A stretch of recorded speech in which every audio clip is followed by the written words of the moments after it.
Baik, selamat pagi buat kawan-kawan semua. Selamat pagi juga buat kawan-kawan jurnalis. Selamat pagi juga buat seluruh rakyat Papua yang sedang menyaksikan siaran langsung petisi rakyat Papua.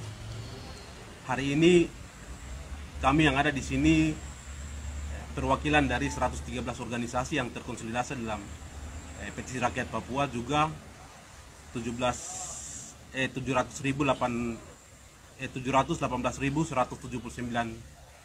tanda tangan petisi yang sudah dilakukan oleh seluruh rakyat Papua, ingin menyampaikan beberapa pandangan terkait dengan hasil pertemuan nasional yang sudah kami lakukan, yang telah kami putuskan melalui rapat nasional dengan beberapa resolusi yang sudah kami putuskan akan kami sampaikan lewat konferensi pers yang disiarkan secara langsung. Untuk sebelum saya masuk langsung ke dia punya hasil resolusi, nanti saya akan kasih waktu ke beberapa perwakilan organisasi yang ada di sini untuk menyampaikan beberapa pandangan. Mungkin saya kasih waktu 2 menit untuk beberapa pimpinan organisasi yang ada di sini untuk menyampaikan pandangan atau sikap organisasi. Ya, mungkin saya langsung saja ke kawan dari kiri saya paling ujung, kawan Yohanes dari Grand. Oke, terima kasih. Karena saya Christian,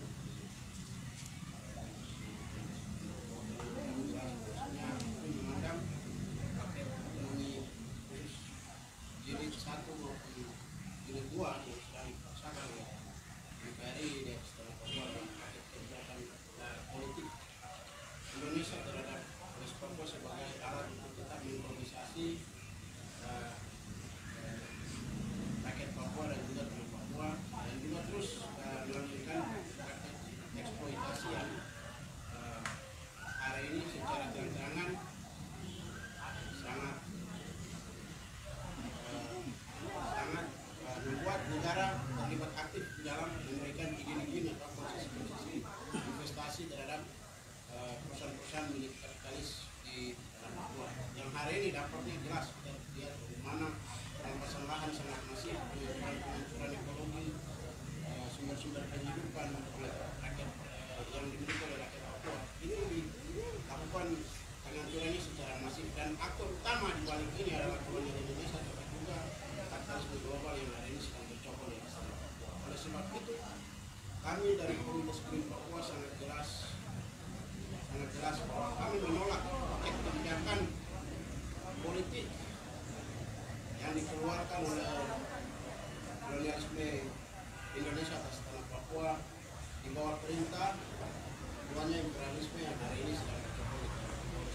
Kami secara tegas dari Komunitas Green Papua menolak apapun tawaran kebijakan politik yang akan menghancurkan ekologi di tanah Papua dan juga mengancam manusia tanah Papua, manusia yang ada di atas tanah Papua, dan kepentingan yang terus menindas hak politik daripada rakyat Papua untuk bebas menentukan kebudayaannya, pengelolaan sumber daya alamnya, pengelolaan ekonominya, pengelolaan demokrasi dan lain-lain yang hari ini secara nyata menjajah, dinindas, dan juga terus mengeksploitasi tenaga kerja manusia Papua dan juga anak Papua. Sikap kami tegas, kami akan terus menolak petisi kami melalui petisi rakyat Papua. Kami akan terus menolak politik kolonial maupun kapitalisme yang hari ini sedang berlaku. Terima kasih.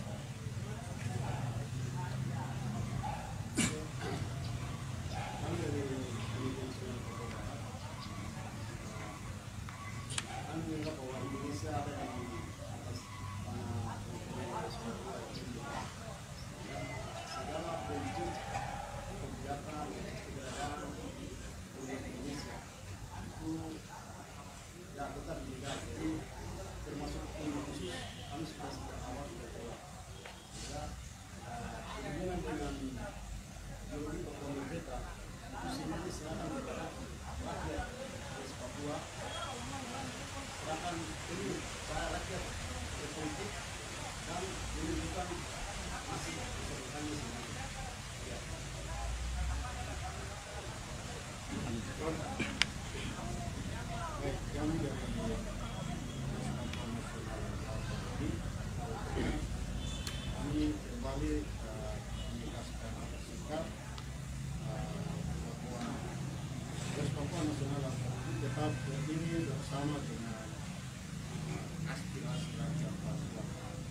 Papua hari ini, rakyat Papua sudah sejak lama hanya menginginkan satu, menentukan nasibnya sendiri untuk bebas memberikan negara Papua. Oleh sebab itu, secara tegas kami bersepakat dengan 113 organisasi yang tergabung dalam Petisi Rakyat Papua menolak dengan tegas.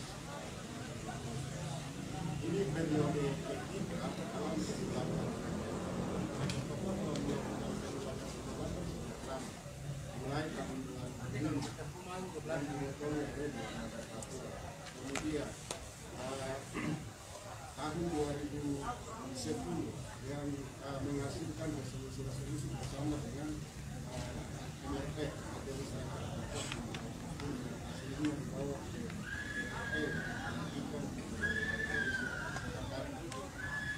dan hari ini 113 organisasi yang tergabung dalam MRP kembali menugaskan penolakan.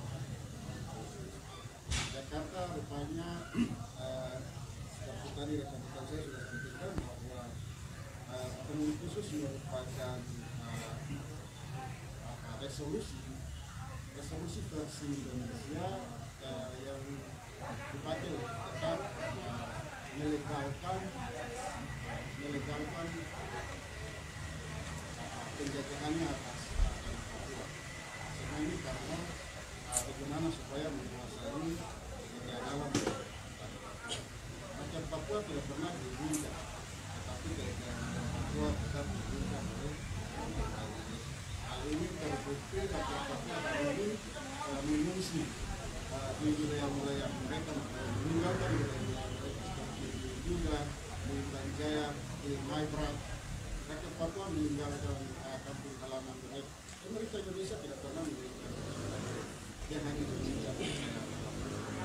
Oleh sebab itu secara tegas kami menolak segala bentuk kebijakan pemerintah Indonesia dan pemerintah Indonesia. Secara tegas kami mengatakan sudah sejak lama kami sudah bilang bahwa pemerintah Indonesia adalah negara yang ilegal, mereka merampok, merampas, membunuh. Tuhan telah membagi-bagikan wilayah serta musuh-musuhnya pada bangsa. Itu adalah tanah yang diberikan wilayah dan musuh Indonesia tidak boleh Indonesia.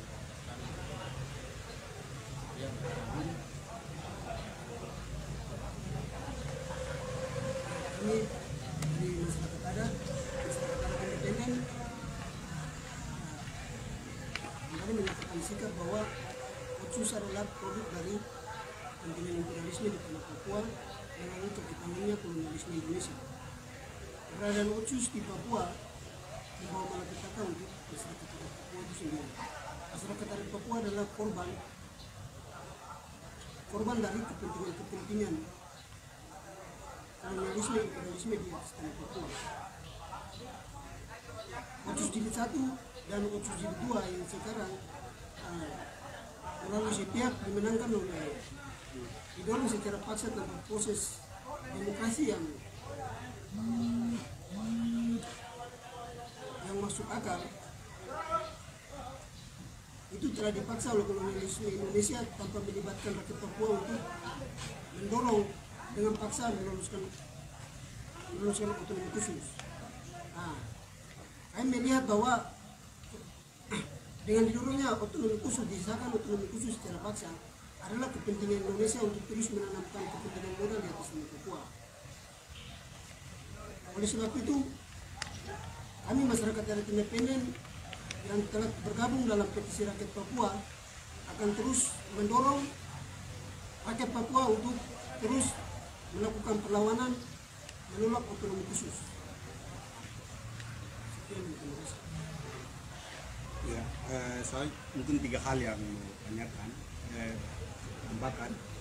Pertama itu Otsus itu seperti awan di gunung, jadi rakyat Papua tidak merasakan karena dia hanya hinggap di gunung. Jadi rakyat Papua melalui otonomi khusus, rakyat Papua hanya jadi objek, bukan subjek. Itu pertama. Yang kedua itu bicara otonomi khusus itu persoalan uang dan nama. Esensinya tidak dirasakan.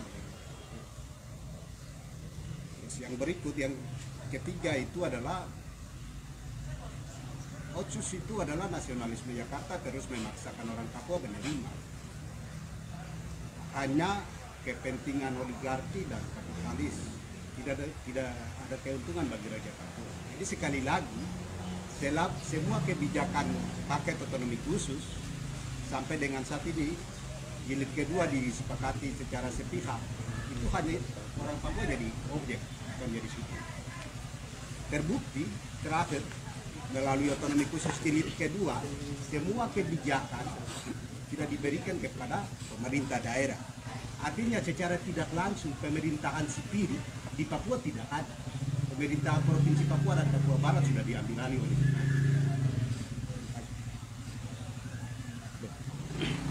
Ya, baik. Perkenalkan, saya Gino dari Aliansi Mahasiswa Papua.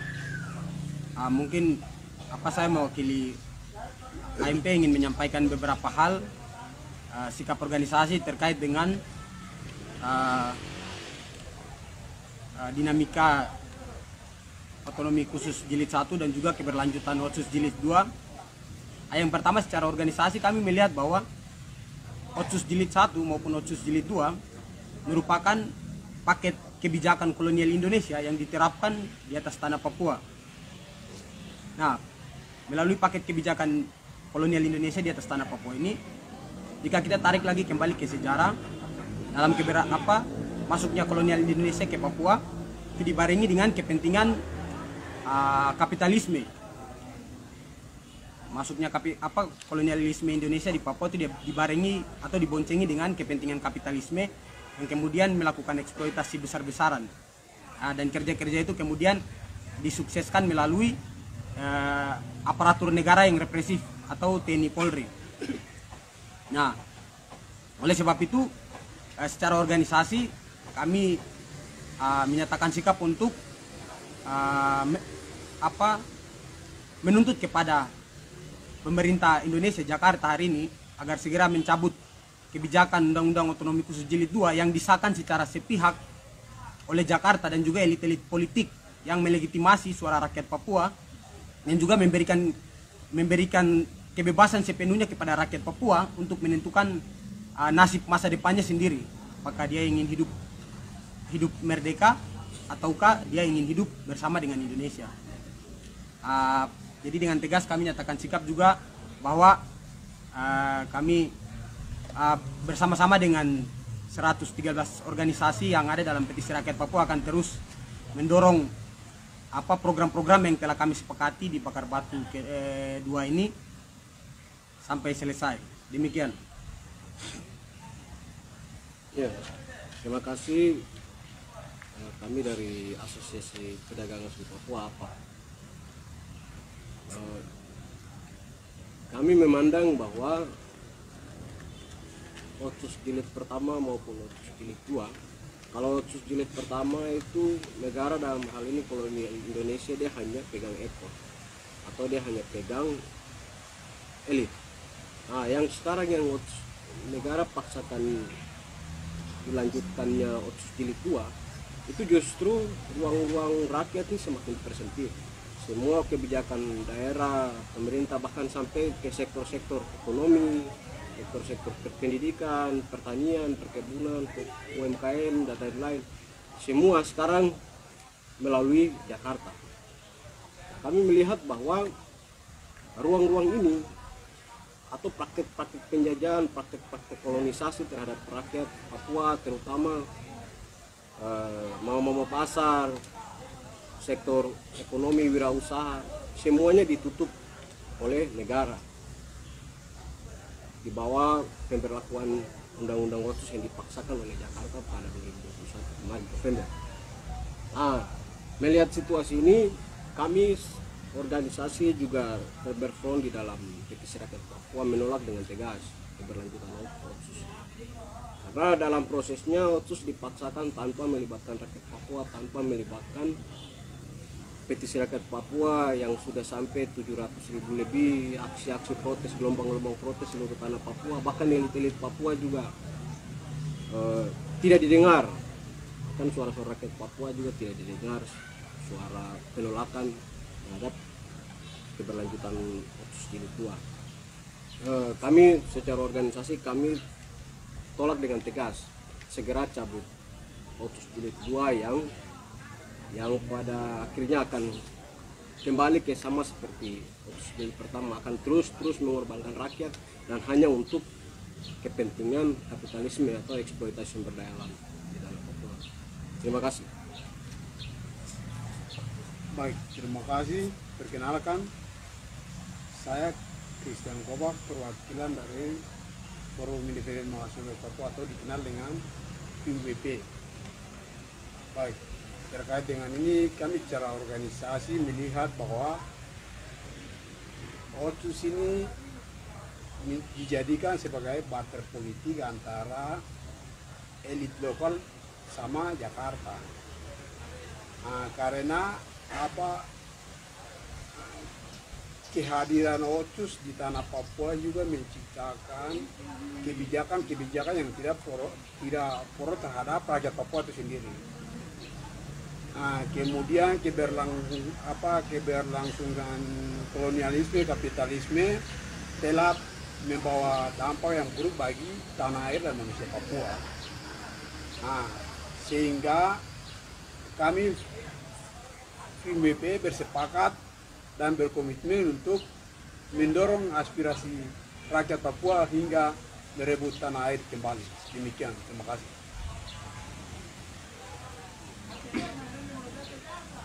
Baik, terima kasih. Nama saya Filipus Sobaha dari Solidaritas Nasional Mahasiswa dan Pemuda Papua. Kami Zona Mapo juga terlibat di dalam petisi rakyat Papua atau Otsus Jilid 2. Ini di tahun yang baru, tahun 2022, kami masih tetap konsisten bersama-sama dengan PRP untuk melakukan penolakan terhadap Otsus Jilid 2. Kenapa kami merasa bahwa Otsus itu harus ditolak? Ya, secara hukum tapi juga secara politik tadi sudah disinggung oleh beberapa teman-teman perwakilan dari organisasi yang juga ada di dalam PRP. Kami Zona Mapo sendiri tolak pertama, ya menurut hemat kami secara logika atau filosofi orang ini makanan basi Otsus ini. Ini Otsus makanan basi yang terus diolah kembali untuk dikasih makan ke orang Papua. Ini makanan basi. Maka kami merasa bahwa orang Papua kalau tidak mau mati lewat otonomi khusus yang dikasih, maka orang Papua harus melakukan pengorganisiran diri bersama-sama dengan petisi rakyat Papua untuk melakukan penolakan atas otonomi khusus Jilid 2 yang dipaksakan. Kalau Otsus itu dikasih dengan niat yang baik oleh pemerintah Jakarta, maka pemerintah Jakarta tidak bisa memaksakan. Pemerintah Jakarta harusnya melakukan konsultasi yang luas kepada rakyat Papua terkait dengan Otsus. Tapi faktanya itu tidak terjadi. Artinya bahwa ini perlu dicurigai. Kenapa dipaksakan? Tapi juga di pemerintah Jakarta ini juga aneh, sangat aneh menurut saya. Kalau ada sesuatu yang bertentangan dengan ideologi Pancasila atau ada yang coba-coba menentang Pancasila, itu dia akan dikriminalisasi, bahkan akan diburu habis-habisan. Kalau ada yang lawan Pancasila dalam Republik Indonesia. Dan Otsus ini sebenarnya sangat-sangat tidak Pancasilais, tapi kok kenapa dipaksakan di Papua? Demokrasi Pancasila itu kan kerakyatan yang dipimpin oleh hikmat dan jadi artinya harus ada suara terbanyak. Harusnya aspirasi itu dia naik dari rakyat, dari orang banyak baru harus disahkan. Tapi Otsus ini tidak. Ini kepentingan segelintir orang, elit Jakarta, tapi juga orang Papua perut besar, mata uang, mata perempuan. Orang ini yang sahkan barang ini. Sakan Otsus ini. Jadi ini tidak sangat-sangat tidak Pancasilais.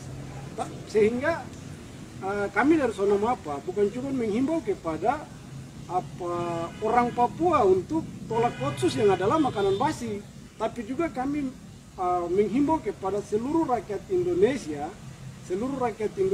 tapi juga orang-orang Indonesia, para elit Indonesia yang membela Pancasila, itu harusnya tolak Otsus, karena Otsus ini tidak Pancasilais. Ini sesuatu yang dipaksakan, bukan hasil rakyat, bukan hasil suara banyak, suara terbanyak. Ini hasil kompromi perselingkuhan antara orang Papua, elit Papua dengan elit Jakarta untuk dapatkan anak haram yang kemudian orang Papua repot-repot kasih hidup. Wah, ini gila. Jadi kami dari Solidaritas Nasional Mahasiswa Papua, kami masih tetap konsisten dengan petisi rakyat Papua tolak Otsus Jilid 2 untuk bukan cuma tolak, bukan kembalikan kepada Jakarta, tapi atas nama rakyat Papua, atas nama tulang belulang orang Papua, atas nama Tuhan Allah pencipta langit dan bumi, kami kutuk otonomi khusus di atas tanah Papua. Ada elit Papua yang coba-coba jamu Otsus untuk orang Papua, dia akan mati 7 turunan. Dia turunan tidak akan dilindungi di atas tanah Papua, atau dia akan mati semua di atas tanah Papua. Begitu juga dengan pemerintah Jakarta. Selama Otsus masih ada di Papua, Jakarta akan terus kena kutuk, akan pernah masuk Piala Dunia. Terima kasih.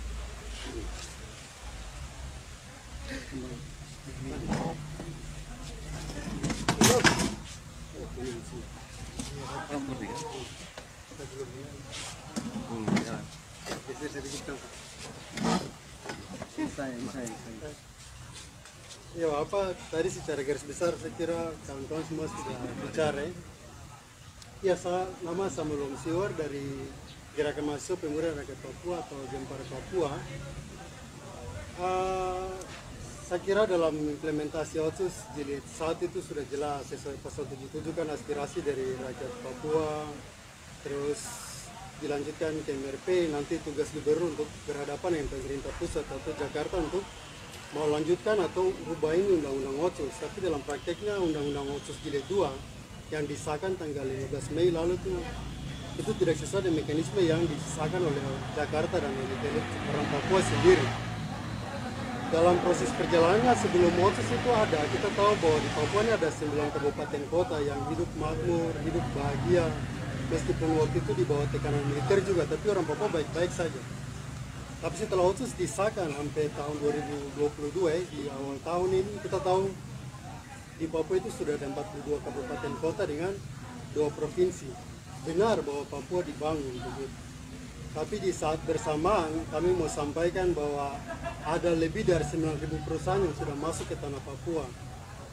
Dan di saat bersamaan juga dari 42 juta hektar lahan Papua, itu sudah 29 juta hektar itu dirampas atas nama pembangunan, investasi, percepatan pembangunan, yang toh di tahun 2021 sejak Januari saja sampai bulan November, itu ada lebih dari 17.000 orang Papua yang mengungsi di hutan-hutan.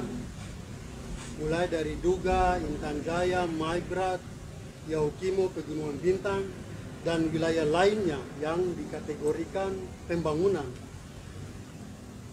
Jadi kami mau tegaskan lagi, kalau Otsus ini berlanjut, silakan masyarakat Papua, tapi juga elit-elit Papua, dalam kategori elit Papua saja, untuk pertarungan Otsus saja dalam 3 tahun terakhir ini 12 pejabat mati untuk pertaruhan Otsus di masa-masa akhir.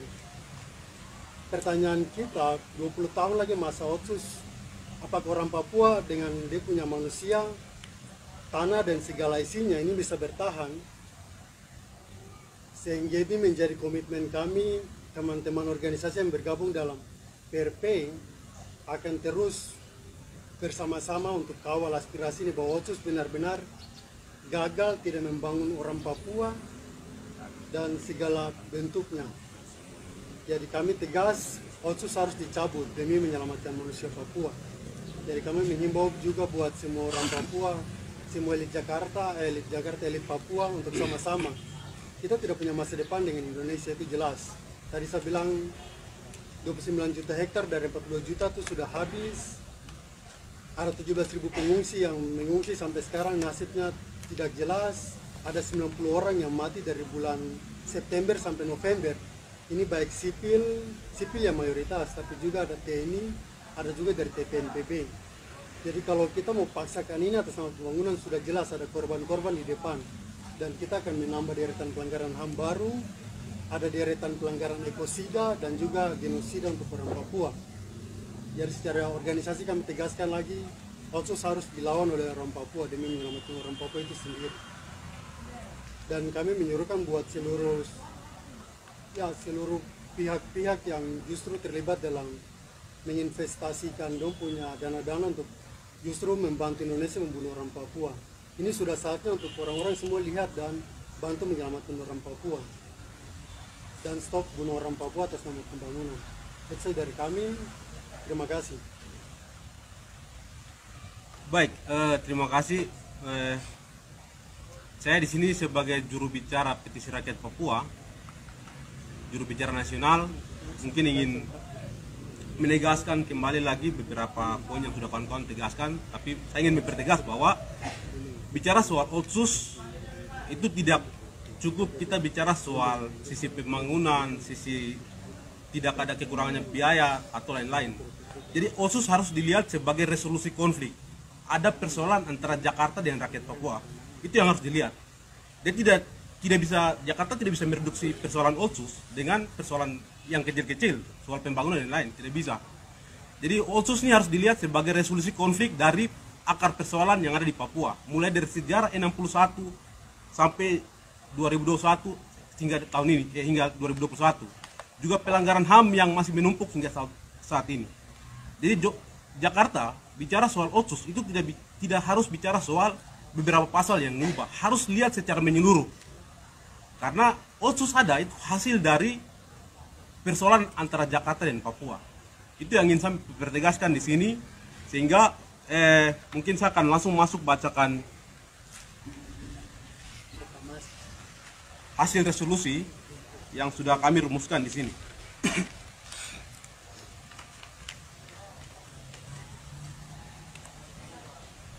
Pernyataan sikap Petisi Rakyat Papua cabut Otsus Jilid 2. Otonomi khusus Otsus Papua telah dipaksa disetujui oleh Jakarta pada November 2021 tanpa mendengar dan mempertimbangkan suara dan tuntutan rakyat Papua di bawah 113 organisasi yang berfront dalam Petisi Rakyat Papua (PRP) yang menolak dengan tegas keberlanjutan Otsus Papua. Suara-suara rakyat Papua di dalam PRP dilakukan di seluruh Papua, Indonesia, bahkan sampai di internasional. Gelombang rakyat melakukan aksi demonstrasi terus meningkat dari 2019 hingga 2021. Berujung pada aktivis di seluruh kota-kota di Papua ditangkap, dipenjarakan, bahkan dibunuh oleh negara melalui TNI Polri. Seluruh rakyat Papua melalui tabulasi petisi tolak Otsus di seluruh tanah Papua yang dikerjakan PRP yang diumumkan hingga mencapai 18.179 suara rakyat memilih tolak Otsus pun tidak didengar oleh negara. Gelombang protes juga berujung pada penangkapan Victor Yemo, juru bicara internasional PRP, dan banyak aktivis di Indonesia dan Papua. Kami melihat dan memahami bahwa kepentingan negara paksakan Otsus untuk berlanjut tidak terlepas dari negara telah memaksakan Omnibus Law menjadi undang-undang dan beberapa undang-undang yang direvisi oleh negara. Kepentingan ini tak lain adalah kepentingan kapitalisme, kolonialisme, dan militerisme di Papua. Pengiriman TNI Polri, dan BIN terus berlangsung hingga hari ini. Eksploitasi sumber daya alam seperti Blok Wabu, pertanian di Kerom, Yaukimo, perkebunan sawit di Merauke, Nabire, Sorong, dan lain-lain semakin besar dan meningkat. Omnibus Law, Undang-Undang Otsus, dan semua undang-undang yang dipaksakan diberlakukan adalah untuk kepentingan investasi, pengusaha-pengusaha besar internasional dan nasional, dan dibackingi oleh kekuatan TNI Polri dan BIN dengan jumlah yang sangat besar. Melihat dan memahami situasi ini, maka kami 113 organisasi yang berfront dalam Petisi Rakyat Papua (PRP) menyatakan sikap. 1. PRP dalam manifestasi sikap politik rakyat West Papua yang menolak keberadaan dan keberlanjutan Otsus di West Papua. 2. PRP akan mengawal sikap rakyat Papua untuk memperjuangkan hak penentuan nasib sendiri secara damai dan demokratis. 3. PRP menolak Otsus dan bersepakat untuk melanjutkan penggalangan petisi rakyat Papua PRP untuk tahapan ketiga. 4. PRP menolak segala bentuk kompromi dan representasi politik di luar dari sikap rakyat West Papua. 5. PRP berkomitmen untuk mendorong persatuan demokratik dan perjuangan pembebasan nasional West Papua.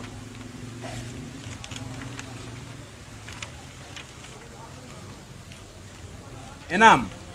PRP mendesak pembebasan Victor Yemo, juru bicara internasional, seluruh tahanan politik West Papua tanpa syarat. Demikian pernyataan sikap ini kami buat atas perhatian dan solidaritas solidaritas kita untuk terus menolak Otsus. Kami ucapkan terima kasih. Port Numbai, 5 Januari 2021. Juru bicara nasional Jeffrey Wenda.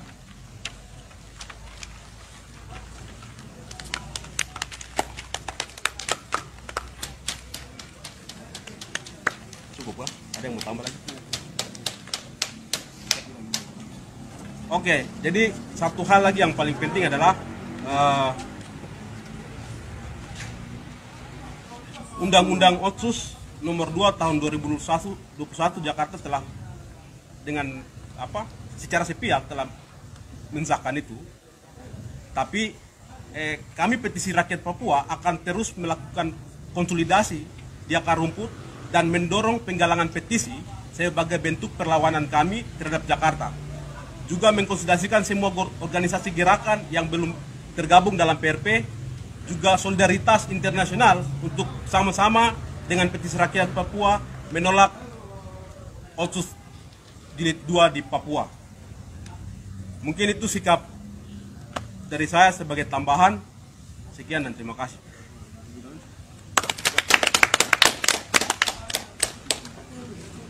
Papua Merdeka! Papua Merdeka! Papua Merdeka! Otsus! Tolak! Otsus! Tolak! Papua Merdeka! Papua Merdeka!